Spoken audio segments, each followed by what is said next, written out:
Welcome to Kabali TV. Halina't matuto tayo kay Ginoong Katuto. Ang pagkalinga ni Aladdin kay Florante. Saknong 143 hanggang saknong 171.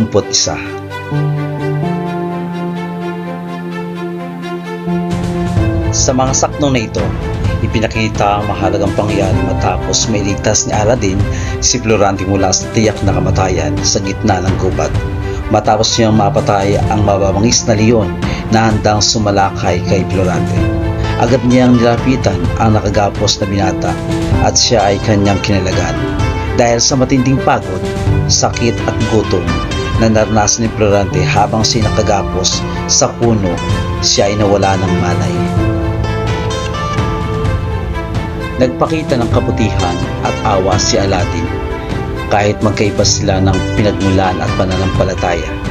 Nilagaan niya si Florante, tinulungan itong makabawi ng lakas at naghintay hanggang sa ito ay magkamalay. Nang magising si Florante, nabigla siya dahil kalaban ng Albania ang taong nasa harap niya. Labis siyang nagulat, ngunit nagpasalamat din siya sa taong nagligtas sa kanya. Hindi niya inaasahan na ang tutulong sa kanya ay isang mandirigmang Moro. Sa kabila nito ay pinakita ni Aladdin na ang kabutihan at awa ay hindi nasusukat sa lahi o reliyon.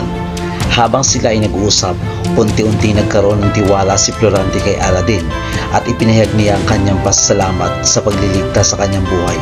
Ikwinento rin niya ang mga paghihirap at trahedyang sinapit niya dahil sa pagtataksil na Adolfo, na naging dahilan kung bakit siya ay napunta sa ganoong kalagayan sa gitna ng kagubatan.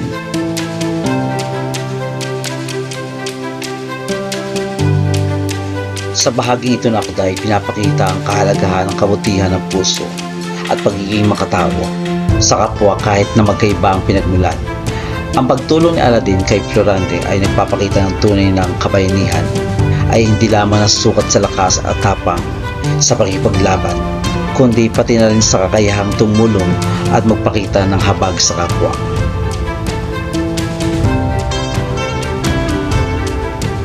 Aral, huwag mawala ng pag-asa sa oras ng matinding hirap dahil may mga taong handang tumulong at ang kabutihan ng iba ay maaring maging liwanag sa pinakamadilim na sitwasyon.